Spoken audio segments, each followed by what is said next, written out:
I'm going to show you how to make edible cake lace using my recipe. In our Icings Pastes and Fillings tutorial that is available on the Cake Makery's website, I reviewed 12 products that are available on the market, and at the culmination of all of this, I decided it was best to make my own. Having fiddled with a few methods, I actually found a very simple way of putting this recipe together.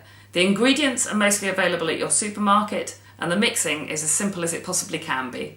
Now all you need equipment-wise is a handheld mixer, and a couple of bowls and a good fine sieve, with some spoons and a spatula for mixing, and an accurate measuring tool. I've got 6 teaspoons of corn flour in here, and I'm going to mix this together with 3 teaspoons of icing sugar, 2 teaspoons of Tylo powder or CMC, and half a teaspoon of egg white powder. I'm going to add to that a quarter of a teaspoon of super white, or just any powdered white, to be able to keep the crispness of the colour of the lace. When it comes to the wet ingredients, which I'm going to mix separately, I'm going to have 125 millilitres of water. Now this can be modified slightly if you find your mix is coming up a little dry, but that'll depend on how your teaspoon size is when you're measuring out your dry ingredients. We're going to add to that a teaspoon of glucose and half a teaspoon of glycerin. That's what's going to make up our wet mix. Putting together the dry ingredients is a good idea to put them all into the sieve together so that they get combined with the sieving process. So we're just going to mix all of those into the sieve. That's the 2 teaspoons of Tylo, half a teaspoon of egg white powder, and then I'm just going to add to that quarter of a teaspoon, just a small amount of the white dust colour. Now if you sieve all those together, that'll also combine the ingredients well. This is a finer sieve than you'll get in your average supermarket. It just means you get a finer mix. Make sure you get no little bits and pieces that will show up in your final lace product.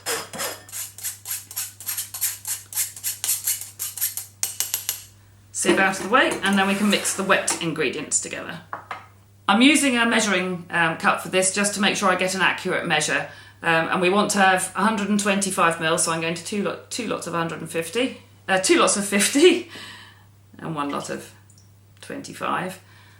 I do sometimes find I've been a bit generous with my teaspoons of icing sugar or corn flour, and you can go up to as much as 150 ml of water if you think you've got too stiff a mixture. You'll see the mixture at the end of this, so you'll know whether it's too stiff when you mix yours. And then we're going to use a teaspoon. I've warmed this very slightly because it just put the whole tube in the microwave, but very small amounts because you don't want it to explode, and that'll just make it easier to measure out the teaspoon when it's run back down to the bottom.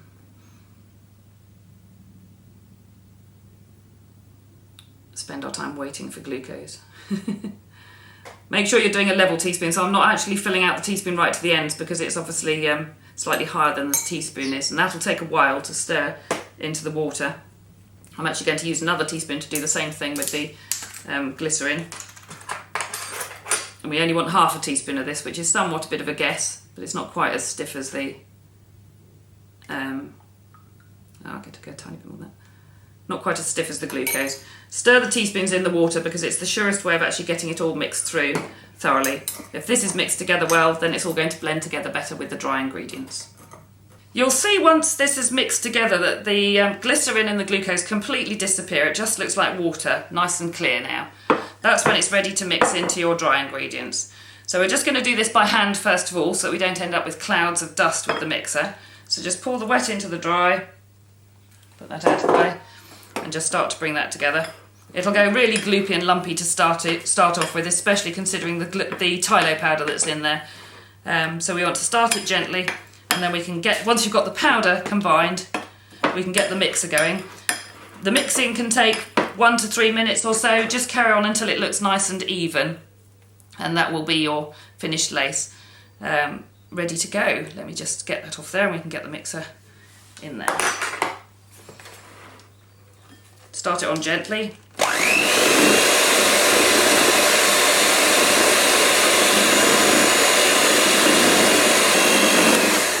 Now it becomes really gloopy. Continue to beat. Keep going right past this. The gloopiness doesn't matter. The final mixture can still be quite gloopy, but it'll still carry on firming up quite a bit more due to the tylo in it. If it becomes too stiff, then you can add a little bit more water. But I'm probably going to beat this for another 2 minutes or something like that.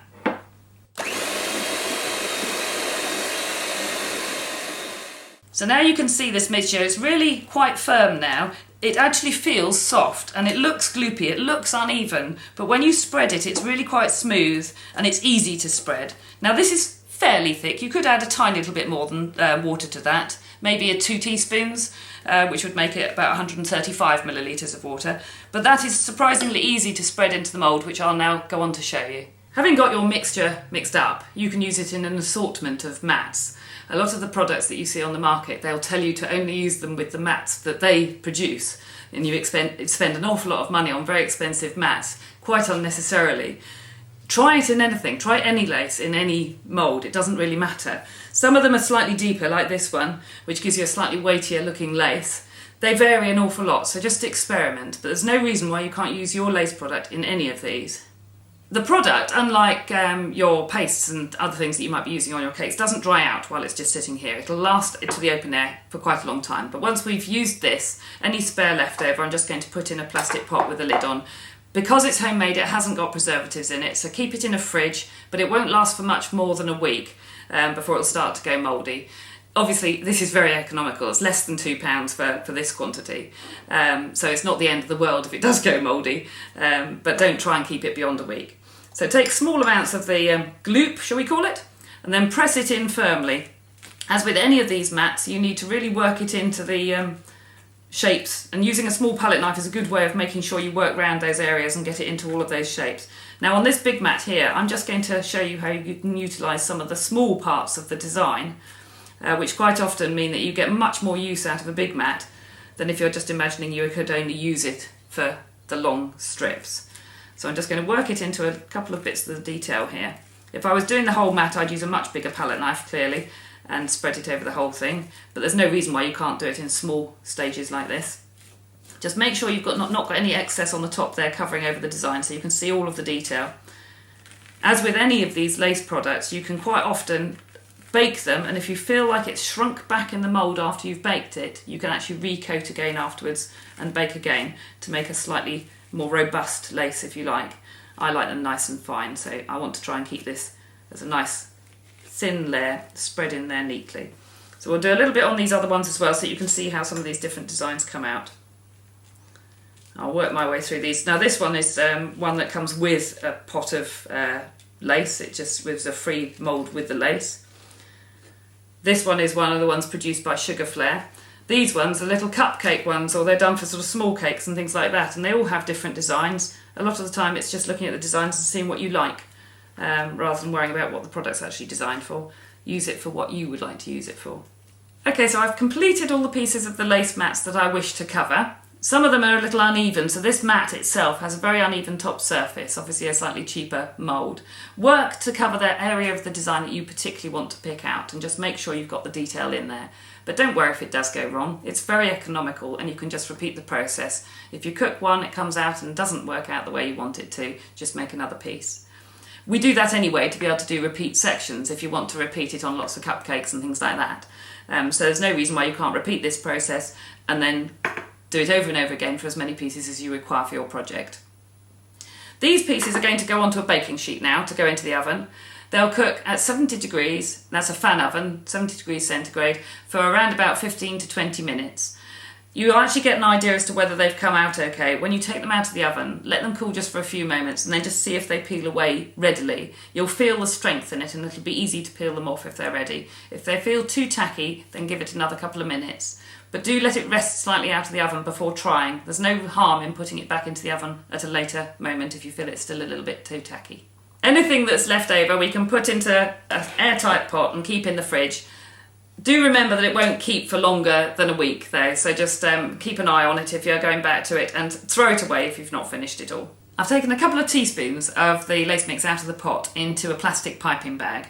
Now I'm using plastic because this is really hard to squeeze out through the nozzle and you'll break a paper bag within no time. I've got a number 1 nozzle here. This is a PME number 1. The finer you can go, the better, but it is quite hard to pipe.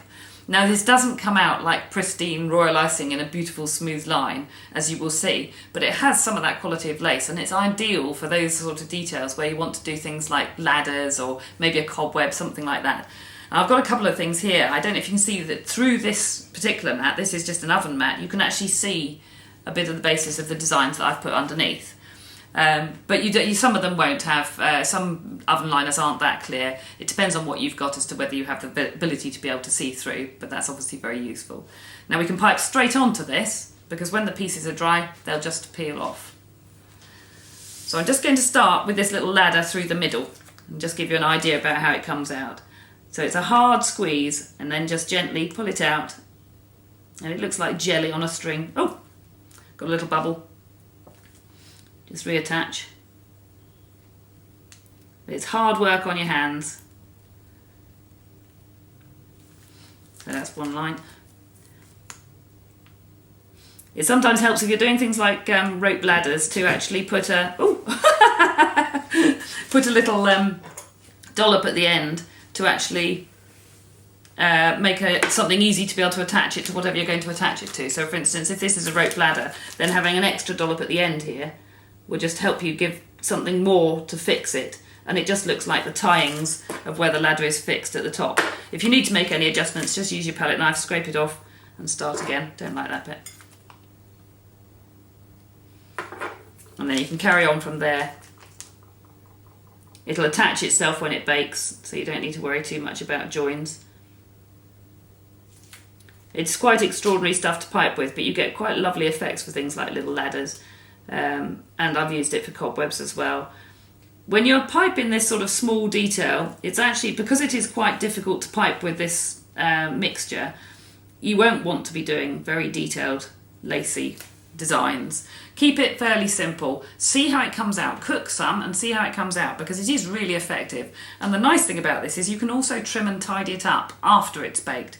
So where I've got a little piece of rope ladder sticking over the side there, and I can either choose that that looks ropey and I leave it, but I could actually just snip that off after it's cooked. I'm now going to show you this little design of the cobweb, or at least I'll start it off for you. It'll take me a while to pipe it all. I'm going to build up the structure lines first of all, so just those ones coming out from the centre. You don't need much of an indication underneath. If you can't see the design completely, it probably doesn't matter, especially with something like a cobweb that can be fairly random anyway. But just getting some structure in there first helps you see where you're going. Whoops.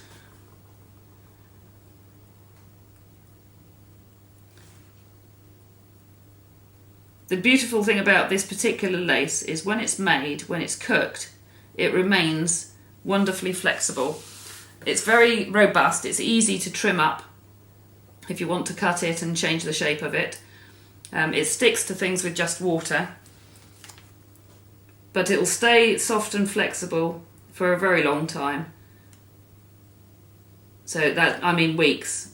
You can actually carry on using it long after you first made the pieces. So I'm just working my way around my cobweb. You want to get some irregularity in this. Cobwebs are never completely even, so put some closer together, some further away. Right, I think we'll call that about it, because it's a roughly spidery shape, and it gives us the ends to be able to attach it to something if you wanted to attach it to something on your cake. This will go into the oven to bake just the same as the other lace pieces, the same temperature, so 70 degrees centigrade for about 15 to 20 minutes. And again, it should just peel off the surface quite easily once it's properly cooked. And if it isn't, just give it a little bit longer, let it cool down momentarily out of the oven before you try and peel it off the sheet. Now I've taken these out of the oven, they've cooled down, and I can gently peel them out of the moulds. We've got these ones I've already taken out here. You'll see they retain all the flexibility to be able to help you position them. These are the ones that we had on the mat. You can also pipe onto the back of these, by the way, if you haven't got anything else to be able to do freehand styles. This is the nets that I also piped freehand, and the ladder. So you can see that they retain the flexibility, so you can easily use these to hang up and you can actually attach at the top with royal icing. Water will work, but it takes a long time to make it soft enough to get it to stick. Royal icing is usually the best way to fix it.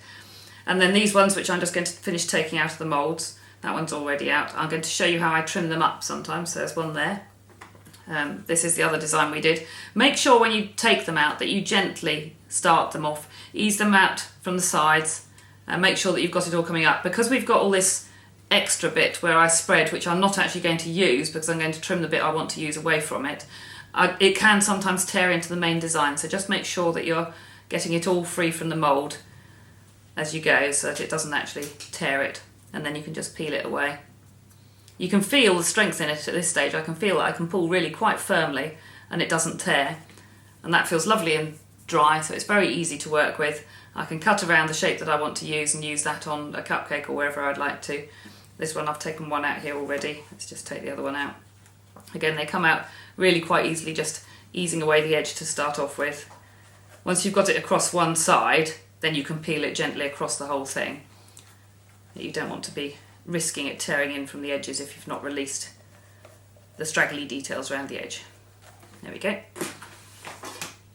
Now these ones, they're quite useful to actually cut into sections. So you could use the whole circle, or you could use it in two halves. You can trim it round and cut out smaller pieces of it. You could just take out very small sections. All you need for this sort of thing is just your nail scissors, small scissors, to be able to trim up around the edges. Let's take one of these. So we can go around the edge of this, just snipping off the excess that we don't want, to whichever point you want to take it to. You can actually choose how much detail you want to keep and how much you want to snip out. So we can actually create a design that's actually just going to, in this case, just have that flower centre with a couple of leaves at the bottom. We can trim all these little bits off, and then it'll be just the right size to fit onto a cupcake. I've just taken out some extra little bits here just to give that definition of the leaves and the flower. Now we just turn it over, and you just want a very small amount of water painted onto the back. You'll find that you don't need to wet the whole thing because if at least some of the outside edges are sticking, it's not going to disappear anywhere. So just a sprinkling across it, and then we can just bring our cupcake in and we can just gently rest that on there and press it to fit the cupcake.